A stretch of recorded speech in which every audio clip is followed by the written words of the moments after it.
아멘. 우리 옆 사람하고 인사 나눕니다. 당신은 영생의 선물입니다. 아멘. 네, 우리 여러분들은 영생의 선물입니다. 영생의 또한 사랑의 선물입니다. 그래서 우리 여러분들은 존귀한 자로 하나님의 세워주심을 하나님 감사드립니다. 오늘은 우리 성령의 들으라 라는 제목을 가지고 하나님의 말씀을 함께 나누시는 귀한 역사가 임하시길 바랍니다. 팜이라고 하는 사업가가 있습니다. 이분은 사업에 크게 성공을 하였어요. 젊었을 때 사업을 시작하면서 하나님께 기도드린 게 있어요. 하나님, 저가 하나님께 영광을 위하여 일하겠습니다. 내가 가장 좋은 것으로 하나님께 바치겠습니다. 한평생 주님께 내가 드리겠나이다. 사업을 하나님의 일을 내가 하겠으니 그 방법을 하나님 가르쳐 주소서. 기도 안 하고 기도드렸어요. 그랬을 때 하나님께서 그에게 응답하시기를 종업원으로 일하라 라고 말합니다. 주인이라 하고 내가 주인이라 맡겨라 라고 말합니다. 그 말씀에 아멘이라고 하나님께 고백했어요. 화답을 했습니다. 나는 종업원입니다. 나는 하나님입니다. 나는요, 너도 종업원이요. 부지런히 내가 그 일을 감당하겠습니다. 그러나 하나님을 내 사업의 주인으로 영접하고 부지런히 일을 하고 크게 사업에 성공하였어요. 그러니 어떤 사업장이 성공했을까요? 어떤 사업장이 크게 우리가 부흥했을까요? 주님의 사업장이 부흥한 거예요. 주님의 사업장이 크게 일어난 것입니다. 내용이 여기에 있습니다. 여러분, 누가 주인입니까? 과거에는 내가 주인이었어요. 그러나 이제 내 주님입니다. 예수 그리스도입니다. 하나님입니다. 인도하심을 따라 내가 살겠습니다. 내가 생각하는 거, 내가 판단 내는 거, 가장 나중에 결정권을 있는 분은 누구입니까? 하나님입니다. 주님입니다. 내가 생각하고 계획은 세웠지만 내가 그 계획을 주님께 드립니다. 결정 받아서 내가 순종하겠습니다. 라고 고백한다는 것입니다. 우리는 이런 고백이 있어야 될 줄 믿습니다. 1장 21절에서 22절의 말씀에 보니까 주권과 이 세상뿐만 아니라 오늘 일컫는 모든 이름 위에 뛰어하시고 또 교회에 머리로 삼으셨느니라 라고 말합니다. 누구를 했을까요? 바로 예수 하셨어요. 주권 강조하고 있습니다. 우리의 삶, 우리의 사업장, 심지어 나도 어떻습니까? 주님의 주권이 있어요. 그러니까 우리는 이것을 고백해야 될 줄 믿습니다. 내가 주님의 주권을 내가 믿습니다. 내가 결정대로 한다는 것은 그건 어떨까요? 주님의 주권을 믿는 걸까요? 아니에요. 주님의 주권을 믿는 건 믿는 거예요. 그러나 하나님은 존중하지 않는 겁니다. 하나님은 너무나도 존중해 주셨어요. 사랑해 주셨어요. 그래서 우리에게 모든 걸 다 맡겨주셨어요. 그런데 우리가 하나님을 존중하지 않으면 어떻게 될까요? 사랑하는 성도 여러분, 우리는 하나님의 주권 안에 있습니다. 그래서 우리는 성령의 말씀을 들어야 될 줄 믿습니다. 우리는 듣고 순종하는 하나님의 자녀가 되고 교회가 되고 또한 우리 공동체가 되어야 될 줄로 믿습니다. 여러분, 말씀에 순종하는 베드로.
그 안에 또한 일어나게 합니다. 그래서 그 마음에 순종합니다. 여러분, 왜 그렇게 그 부담감을 갖고 있는 일을 하고 계십니까? 내가 하지 않으면 안 될 것 같은 마음이 들지 않습니까? 이게 사명이에요, 사실은.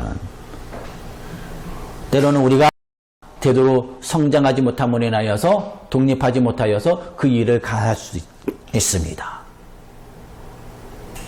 엮이는 자 아니라면은 이 부담을 도전하고 있다면 여러분 축복된 사람임을 믿습니다. 왜요? 하나님의 귀한 사명을 감당하고 있는 것입니다. 누구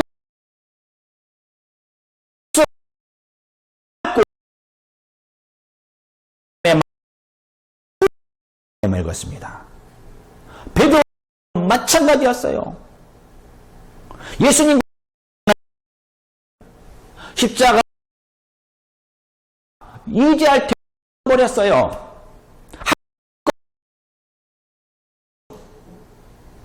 이 현실로 할 수가 없어요. 그러나 베드로가 변화가 일어난 건 언제입니까?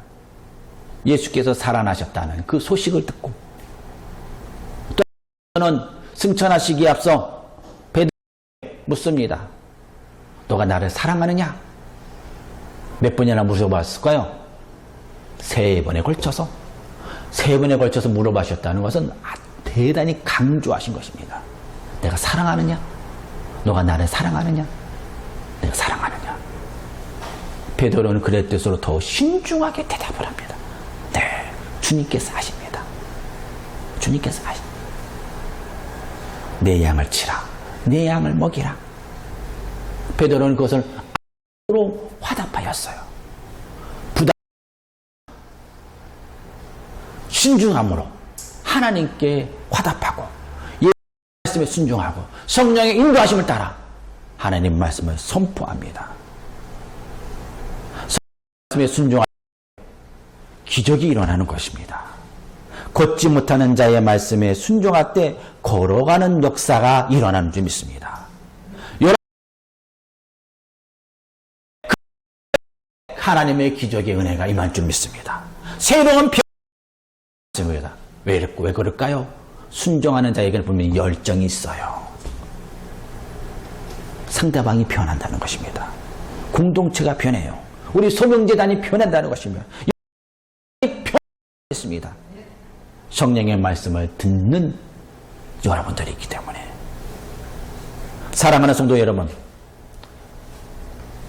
오늘 본문 보십시오.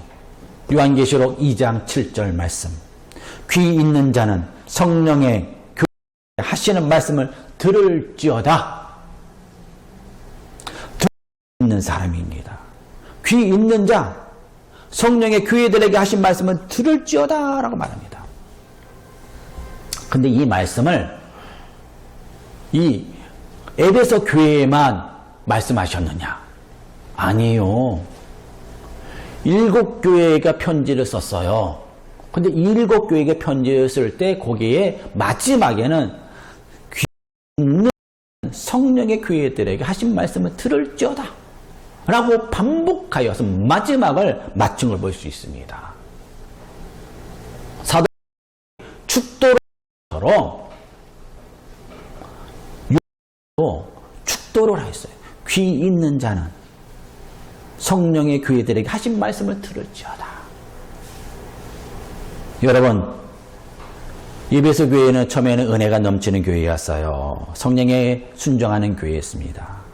그러나 그 순종하는 교회가 하나님의 말씀에 성령의 음성에 제대로 순종하지 못할 때가 있었습니다. 그럴 때 뭐라고 하셨습니까? 성령의 말씀에 순종하지 않을 때면 그 축복의 촛대를 어떻게 하신다고 그럴까요? 옮기신다고 합니다. 이건 참 중요한 얘기예요. 왜 옮기실까요? 네? 왜 옮기십니까? 그 사명을 누군가가 다시 감당합니다. 하나님께서는 분명히 당신의 사명을 누군가를 통하여서 끊임없이 역사하십니다. 과거에는 유럽을 통하여서 복음의 역사가 임하였고 미국을 통하여서 한국을 통하여서 복음의 역사가 선포되었습니다. 지금은 어떻습니까? 지금은 중국과 아프리카를 통하여 복음의 역사가 선포되고 있는 걸 볼 수 있어요. 왜 그럴까요? 축복의 자리가 자꾸 옮겨가고 있어요. 우리 소명재단 축복의 촛대를 잊어버리지 마시기 바랍니다. 왜요? 성령의 말씀을 순종하는 그 역사가 임할 때 축복은 임하게 되어 있어요. 왜요? 순종하는 그 자리에는 하나님께서 분명히 역사하십니다.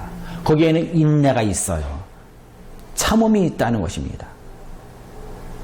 우리가 부응하지 못할 때도 있습니다. 그러나 기다림이 있어요.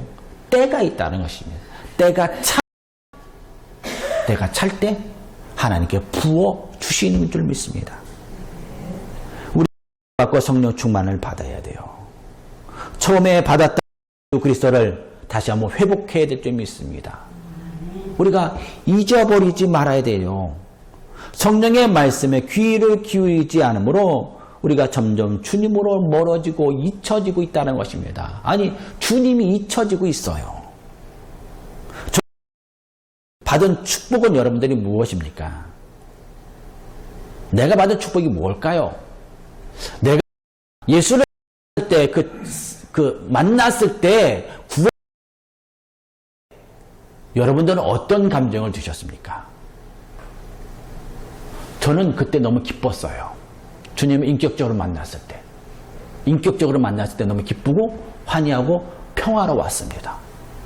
여러분들은 어땠었어요? 그 은혜의 기쁨의 즐거움이 여러분 지금도 있어야 돼요. 그 기쁨이 평화가 점점점 깊어 이제 더 깊은 곳까지 내 내면까지도 변화가 임하여야 될 줄 믿습니다. 이것은 자연스러운 거예요, 여러분. 축복을 우리에게 누리는 것입니다. 축복은 무엇일까 하면 어때요? 하루하루 주님께서 나에게 그 기쁨을 주신 것입니다. 주님의 이름을 부를 때마다 내가 하나님 감사합니다. 그 주님을 만났을 때 그 환희, 기쁨을 누림이 하루하루가 임하여야 될 줄 믿어요. 그와 같이 아주 그냥 큰 기쁨은 아니지만 이제는 하나님 감사합니다. 하나님 감사합니다. 그 감사의 찬양의 역사가 매일매일 같이 여러분들을 통하여서 여러분들의 가정에 통해서 하나님께 찬양이 울려 퍼질 줄 믿습니다. 자연스럽게 기쁨의 노래를 불러줍니다. 그런데 성령의 교회에 주신 말씀을 듣지 않으면 그 말씀이 잊혀지는 걸 볼 수 있어요. 이건 아마 자연스러운 것 같아요. 아니, 말씀이 들려오지 않는데 어떻게 그것을 잊겠습니까? 아니, 우리가 기억합니까? 우리가 내가 멀어졌다는 뜻이 더 맞을지도 모르겠어요. 하나님께서는 참으로 우리에게 민감성을 가지고 우리에게 다가오십니다. 그런데 때로는 우리가 그 민감성을 잊어버려요. 내가 함께 하고 있는 것은. 과거에는 내가 찬양을 불렀어요. 근데 내가 찬양이 줄어듭니다. 내가 어렸을 때는 주님께 하나님의 말씀을 늘 하면서 그 이전 교회에서 말씀을 상고했습니다. 그런데 그것을 내가 줄어들었어요. 잊혀지는 순간이 내가 언제인가? 마음과 심령, 우리 삶의 다른 요소가 들어오고 있는가? 예전에 내가 였던 그 사랑이 다시 또 용솟음치고 올라오고 있는가 하는 것입니다. 믿은 후에는 사랑했어야 돼요, 이제. 그런데 과거 이제는 예수님을 우리를 짝사랑하는 것입니다. 짝사랑하게 하지 마십시오. 그러면 점점 멀어질 수밖에 없어요. 사랑이라고 하는 것은 함께 사랑을 나누는 것입니다. 함께해야 거기서 시너지가 나타납니다. 저가 우리 장로님과 우리 성도님들을 사랑하고 여러분들이 저를 위해서 사랑하고 그 사랑의 모습이 뭘까요? 사랑의 표현도 마찬가지입니다. 또한 기도를 합니다. 말씀을 나눕니다. 하루에 일과를 물어보습니다. 변화가 민감하게 우리가 캐치하군요. 그것을 알아봅니다. 이것이 사랑의 표현인 것 같아요. 하나님을 우리의 마음을 들여다보십니다. 우리가 어떤 모습을 늘 살핍니다. 그렇다면 우리도 하나님의 말씀을 우리가 늘 민감하게 바라볼 수 있어야 돼요. 그게 은혜입니다. 내 지우개가 들어와서 과거에는 이런 말씀이 있어 싹 지워진다면 어떻게 될까요? 머릿속에 지우개가 들어오면 어떨까요? 너무나도 답답해요. 그렇죠. 우리 건망증이 심하면 너무나 힘듭니다. 지우개가 들어오는 것이 아니라 예수를 더 새록새록 깊어져야 될 줄을 믿습니다. 이스라엘 백성들은 메시아 그리스도에 대해서 기다렸어요. 그러나 예수를 알아보지 못했어요. 때로는 메시아 그리스도라고 환호했던 사람들도 예수가 십자가에 죽자 한순간에 그 마음의 감동이 사라져버렸다는 것입니다. 같은 사람 다시 한번 성령의 불의의 역사를 임하게 됩니다. 우리를 말한 후에 다시금 예수를 향하여 말씀을 드립니다. 세상의 물질 돈만을 생각하였던 그들에게 이제 예수 집중시킵니다. 나에게는 은과 금은 없거니와 나에게 있는 예수 그리스도의 이름으로 명하노니 걸어라 라고 명령해 주었어요. 그럴 때 하나님께서 그에게 흐트러졌던 것들이 다시 기억하게 합니다. 예수를 바라보게 합니다.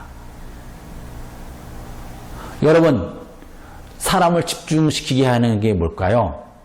제가 설교를 할 때나 강의를 집중할 때, 집중시킬 때, 흐트러질 때, 그건 유모예요, 때로는. 우리 여러분을 해야 집중하고, 어린이들에게도 유모가 집중합니다. 제가 어린이들과 함께 수업을 할 때는 집중할 때, 손뼉 한번 칩시다. 손뼉 두 번 칩시다. 우리 여러분들은 안 하네.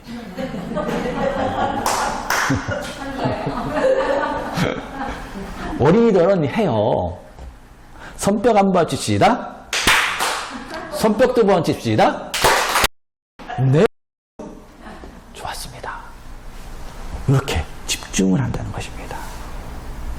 이걸 일깨워 주었어요. 베드로가 이르되 은과 금은 내게 없거니와 내게 있는 곳으로 내게 주노니 나사렛 예수 그리스도의 이름으로 걸으라. 그래도 어떻게 일어날까요? 어떤 일이 일어났을까요? 네, 여러분들이 아신 것처럼 그가 걸었더라. 걷기도 하고 뛰기도 하였더라. 그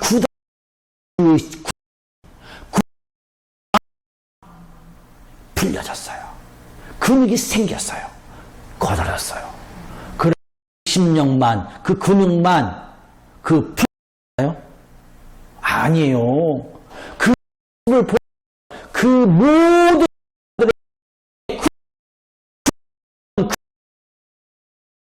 심령에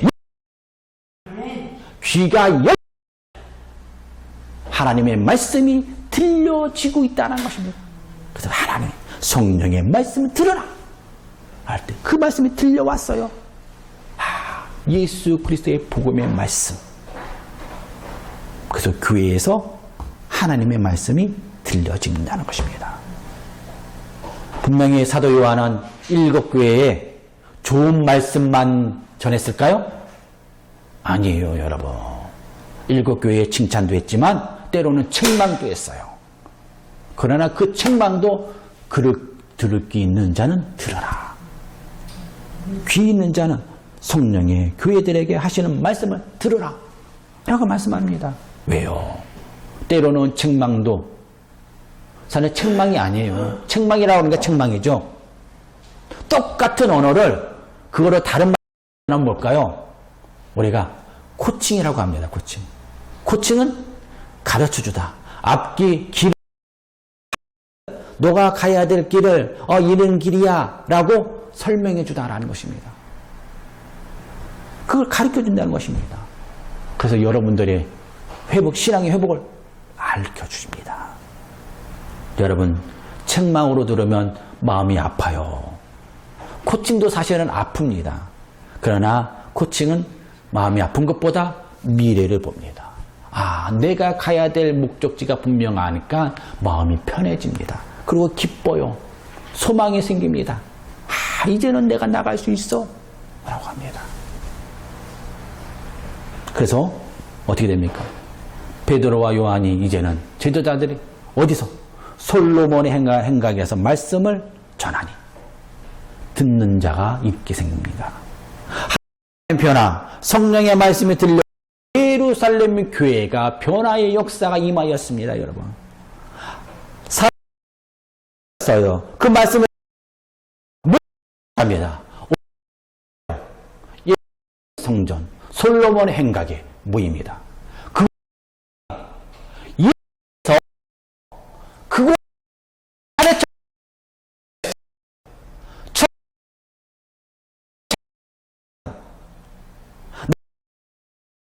붙잡아 뭐에 놀라 행각을 들어가 이것을 보고 백성들에게 말하되 이스라엘 이느냐 우리 이 사람을 걷게 한 것이 아니라 주목하느냐 서 하나님의 말씀을 전합니다. 성령의 말씀을 듣는 귀가 열렸어요. 들을 수 있는 준비가 되었습니다. 예루살렘 교회에서 복음의 선포가 임하고 있다는 것입니다. 여러분, 복음이 전할 때 들을 귀 있는 성령의 역사가 임할 때 어떻게 됩니까? 놀라는 역사가 일어났어요. 성령의 역사는 놀랍니다. 내가 깜짝 놀랍니다. 아주 크게 있지만 우리가 잠깐 움찔할 때가 있어요. 왜요? 내가 생각했지 못한 것. 이것은 때로는 우리가 선물이라고 하죠. 예루살렘 교회에 다시 성도들에게 선물, 놀라는 선물이 임합니다. 저와 여러분들에게도 이와 같은 놀라는 성령의 선물이 임할 줄로 믿습니다. 그것이 우리 마음을 뜨겁게 한다는 것입니다. 우리 마음을 뜨겁게 하는 것은 끝나지 않아요. 그것은 어떻게 됩니까? 내 속에 있는 거, 과거에 묶여 다 태워버린다는 것입니다. 성령의 불로 태워버려요. 그래서 내가 우리 얼굴이 먼저 변합니다. 네? 여러분들이 변하면 사람들이 변할 수밖에 없어요. 왜요? 그곳에 그 사랑의 메시지가 확 성령의 불이 임하기 때문에 얼굴이 환해집니다. 그래서 예수님의 얼굴에는 광채가 있는 거예요. 그리스도에 보면 그 광채가 있죠. 그게 성령의 광채예요. 광채. 그렇지만 여러분들의 얼굴에 광채가 있는 줄 믿습니다.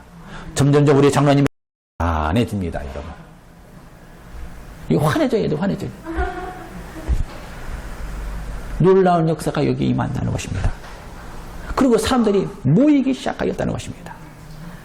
우리가 주일날만 모이죠. 언제 우리가 모이기를 힘써야 돼요. 예배 때마다 모이기를 힘써야 되고 주님의 말씀을 듣기 위해서 모여야 돼요.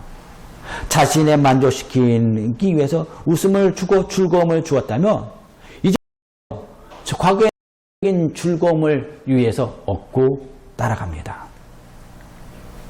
요즘은 우리 그 즐거움이 어디까지 내려갔냐면 초등학생들은 어때요? 초등학생, 중고등학생까지 직업에 대해서 고민을 한다고 합니다. 그리고 또한 직업을 대해서 왜 고민하느냐? 그러면 내가 어떻게 살까? 어떤 즐거움을 가지고 살까? 이거 한다고 합니다. 여러분, 우리가 초등학교 때, 중학교 때는 어때요? 그냥 내가 배우며 꿈을 키워야 돼요. 그런데 내가 직업은 뭘 가질까? 어떤 즐거움을 가지고 살까? 돈이 많아야 돼. 그래야 즐겁지. 근데 돈 많다고 즐거울까요? 제가 아직 돈이 많아보지 않아서 이렇게 말씀하고 있는지 모르겠습니다. 근데 아마 여러분들 중에 돈이 많아서 그 즐거움의 돈 많음을 우리를 체험하신 분들도 계실 거예요. 근데 그 즐거움이 다 과거에부터 있었을까요? 아니에요. 그렇지는 않을 것 같아요. 사랑하는 성도 여러분, 하나님의 말씀이 들려질 때, 놀랐을 때 사람들이 모이기 시작했어요. 예루살렘의 성전에 모이기 시작하였어요. 제자들이 있는 그곳에 가는 곳곳마다 모이기 시작했어요. 왜 그럴까요? 거기에는 구원의 은혜가 임하기 때문에, 솔로몬의 행각에는 변화의 역사가 임하기 때문에 사람들이 변해요. 점점 소문이 납니다. 소문이 나니까 모이죠. 우리 소명재단이 어떤 소문이 네? 어떤 소문이 나야 돼요, 여러분? 대답이 없어. 지금 생각도 없나 봐. 그냥 이대로 좋습니다, 하나님, 목사님. 아니에요, 여러분. 소문이 나야 돼. 즐거움의 소식. 소명교회 가면 기뻐. 소명교회 가면 예수를 만난 것 같아. 아니, 그냥 좋아. 그냥 좋아. 우리 소명교회 가니까 성도님들이 그냥 얼굴이 환해. 여러분들 얼굴이 환해져야 돼요. 여러분, 얼굴이 환해지면 우리 미적한 아름다움이 아닙니다. 그건 잠깐이에요. 우리 딱 봐서 잘생겼어요. 미인이에요. 미남이에요. 그런데 어때요? 조금 시간이 지나면 질리는 사람이 있습니다. 여러분들은 질리는 사람입니까? 어떤 사람입니까? 이런 사람은 여러분들은 질리는 얼굴이 아니에요. 왜요? 저 평범하기 때문에. 그러나 또한 여러분들에게는 하나님의 얼굴이, 광채가 있어요. 이 얼굴이 있어야 돼요, 광채가. 그래서 사람들이 모입니다. 그래, 소명재단에 가면 얼굴이 변해. 얼마나 기쁘면 저렇게 변할까. 기쁨의 은혜가 임하해. 한 사람의 변화가 일어나면 또 한 사람의 변화가 일어나면 그 주변이 변합니다. 한 사람. 부부가 변하면 어떻게 될까요? 부부가 변하면 가정이 변합니다.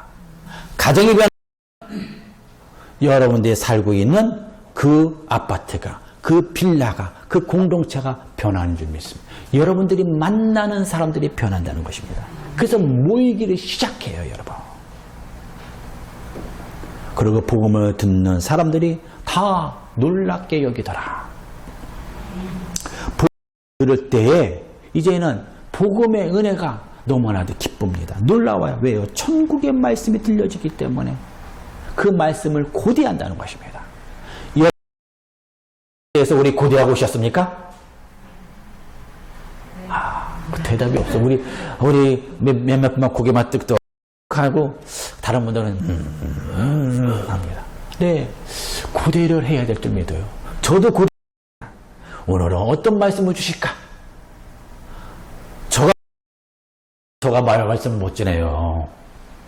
저가 먼저 은혜를 받아야 돼요. 저는 여러분들에게 말씀을 전하기도 하지만 저 자신에게도 말씀을 또한 전합니다. 왜요? 하나님께서 저희 입술을 통하여서 하나님의 말씀을 주시기 때문에. 하나님 감사합니다. 내가 복음의 은혜에 듣고 내가 감사하게 해 주시면 감사합니다. 순간순간 주님만을 위해서 내가 살기로 고백함을 감사합니다. 이 신앙 고백이 임합니다. 신앙 고백은 제자가 되고 하나님의 사명자가 됩니다. 예수가 점점 퍼져나갈 줄 믿습니다. 이 성령의 역사가 우리 소명재단에 차고 넘쳐야 될 줄 믿어요. 그거 여러분들의 모든 공동체에 그대로 다 퍼져나가시기 바랍니다. 그래서 이제는 소문이 나시기 바랍니다. 그냥 저기 같은 그 아울렛만 소문나는 것이 아니라 우리 소명재단도 소문나야 될 줄 믿어요. 아니, 우리 소명재단만 소문나는 것이 아니라 우리 한국에 있는 많은 교회들이 소문이 퍼져나갈 줄 믿습니다. 그래서 성령 충만하고 성령의 말씀을 듣는 사람들이 날마다 더 많아지는 귀한 역사가 임하기를 예수 그리스도의 이름으로 간절히 바랍니다. 이것이 바로 영생의 선물이에요. 영생의 선물을 누립니다. 그래서 우리는 성령의 선물을 누리는 하나님의 자녀가 됨을 믿습니다. 우리 기도드리겠습니다. 감사드립니다. 우리 하여 주시어서